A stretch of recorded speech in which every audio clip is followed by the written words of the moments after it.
Hello, this is Bryant Myers, author of PEMF, The Fifth Element of Health.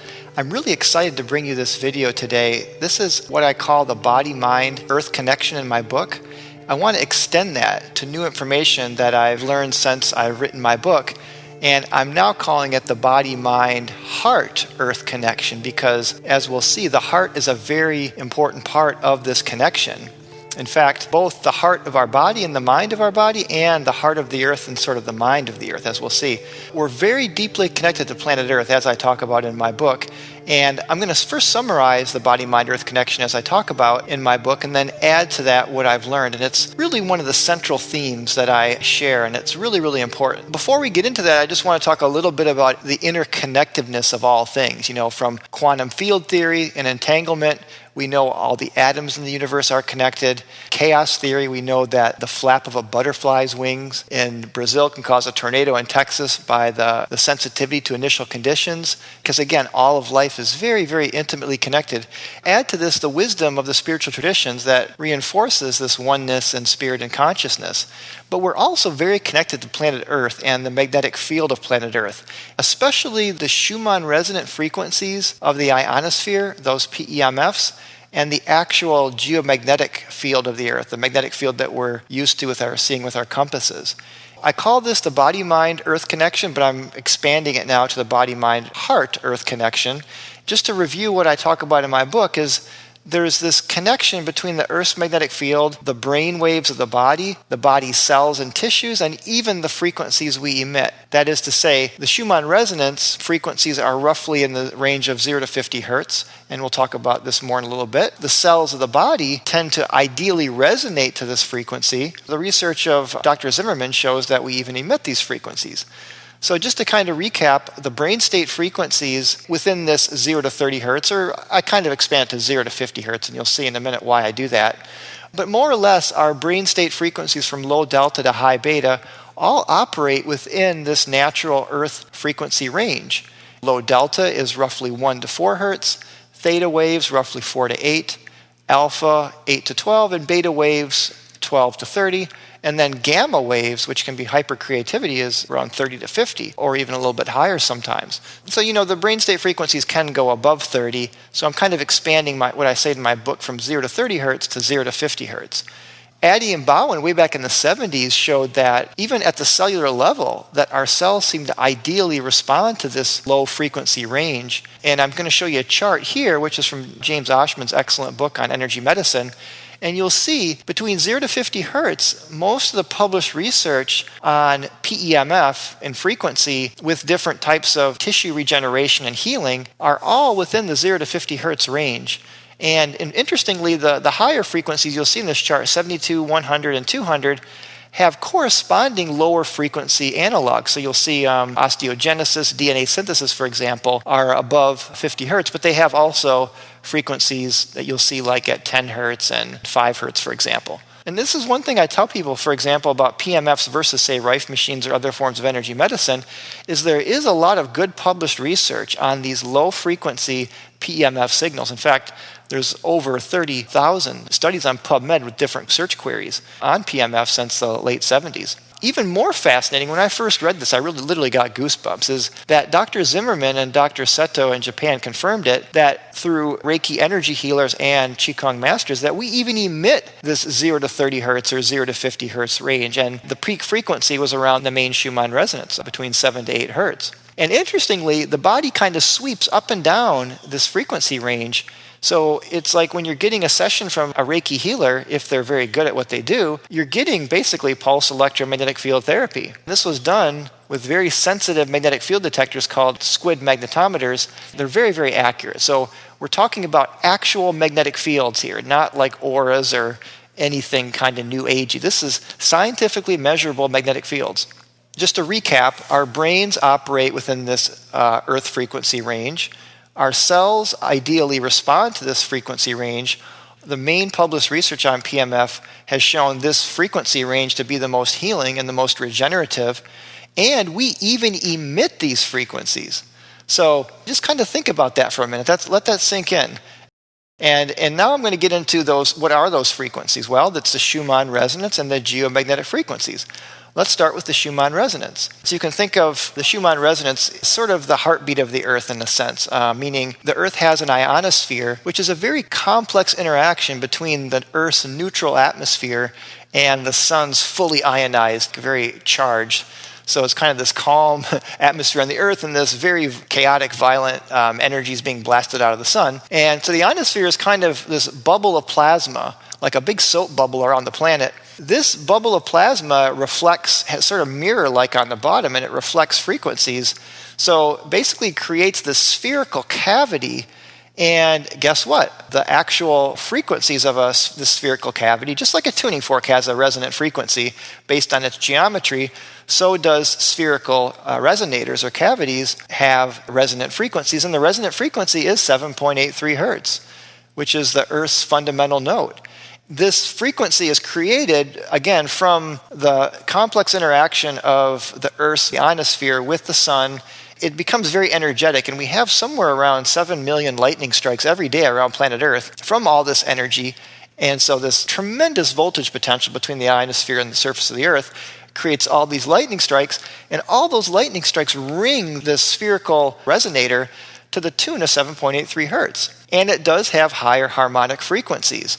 I want to just show you this chart here done by the Global Coherence Initiative. This is where some of my new information is coming from. It's kind of connected to HearthMath. I really love their information because they have over 200 published studies, and they have now, I think, 8 sensitive magnetometers around planet Earth and measure the Schumann resonance on a daily basis. And contrary to what the New Age people are saying, the Schumann resonance is not going up. It's still the same 7.8, and then it's got all the higher harmonics. And the reason I'm expanding my window to 0 to 50 hertz is because there's one higher harmonic at 45 hertz that's not as strong, but it's still significant, and then the harmonics really drop off after that. So the Schumann resonances are really between this 0 to 30 hertz range.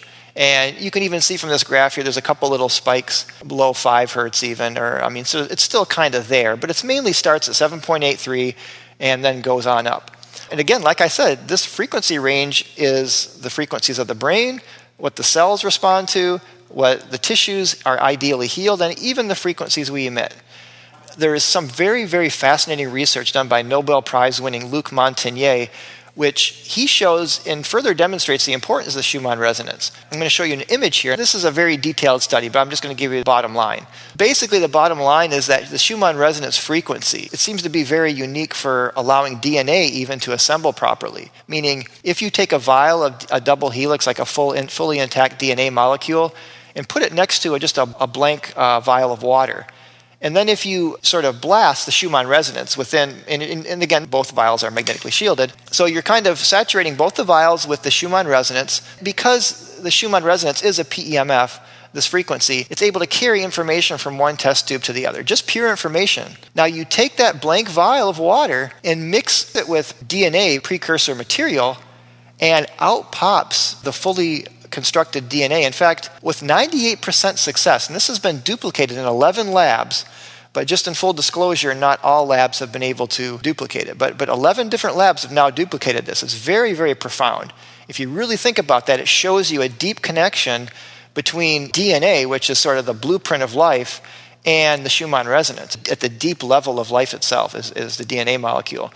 That's the Schumann resonance. And in my book, I go into some details and the whole story about discovering that. But now there's the geomagnetic frequency as well, or the magnetosphere, the static field of the Earth that we measure with our compass. And this geomagnetic field radiates hundreds of thousands of miles into space. You've probably seen those pictures where you have the solar wind, like it's got a tail on one side because the solar wind blows it. It's more or less a static magnetic field. But there are some frequency components to it. So think of these magnetic field lines you can see in this image here. Think of those as like guitar strings. And what happens when you pluck these strings, like say with the solar winds coming on in, it kind of plucks those strings energetically, and it actually creates a frequency. Okay, this is not the Schumann resonance now. Okay, the Schumann resonance kind of comes from above, from the ionosphere to the Earth. The geomagnetic field of the Earth is coming via the dynamo theory, coming from the core of the Earth and wrapping around. So now we're coming from the bottom up. More or less it's a static field, but it does have very slow, we call it subhertz frequencies, basically between 0.1 and 0.5 hertz. And you can see this chart here graphing out the main peak at 0.1. You see a spike there, another spike at 0.4, kind of rolls up to nicely connecting with the Schumann resonance. Remember I said 0 to 50 hertz? So the Schumann resonance kind of comes down to 4 to 5 hertz. And then the geomagnetic frequencies are coming up very slowly. So really, it does cover all your brain state frequencies very, very nicely. And in my book, I give some even further explanations of these lower frequencies. Now, why is 0.1 hertz, or this geomagnetic frequency, how does that connect to the body and the brain? Well, actually, it connects very profoundly. And I want to show you a chart here, and I don't want to get into the details of this study right away, but 0.1 hertz seems to be a fundamental coherent frequency that connects all systems of the body. And just to kind of put it in perspective, when I say 0.1 hertz, that means 0.1 cycles per second, or if you use the period, which is the inverse of the hertz, it'd be a 10-second period. So basically, it takes a cycle a full 10 seconds. So if you're inhaling for 5 seconds and exhaling for 5 seconds, that's a 0.1 hertz frequency. There's different ways to get into a coherent state. When I say coherent, I mean, this is when your heart, your mind, and your emotions and your physical body are all in sync and resonating in cooperative alignment, basically balanced, you're centered. Meditation can do this, different types of positive emotional techniques. HearthMath has some great techniques for centering and creating this sort of coherent heart intelligent state. But when you're there, and they've done numerous studies on this now, and you can see this graph is very profound. So at the very top of the graph here, you're going to see sort of a chaotic jiggles between heart rate variability, which is a measure of the health of your central nervous system. It measures the intervals between consecutive heartbeats. The graph also shows blood pressure and respiration. At the 300-second mark on this little thing right in the middle, you'll see something happens. You'll see that the things go from being chaotic and they all look different to all of a sudden there's a phase locking, there's an entrainment, there's a resonance. And again, what the subjects did in this study is they practiced one of HearthMath's centering techniques, or kind of like a meditation or a positive emotional state technique. And when the subjects got into this positive emotional state, all their systems, and not just the heart rate variability, blood pressure, and respiration, but this is a body-wide phenomena. If you see this peak at 0.1 hertz, when I first saw this, and then I looked, and again, I'll show an image of the geomagnetic frequency, again, 0.1 hertz. When I saw the connection between the geomagnetic frequency of the Earth and this coherent heart balance state of the body, I really got goosebumps. I got wow.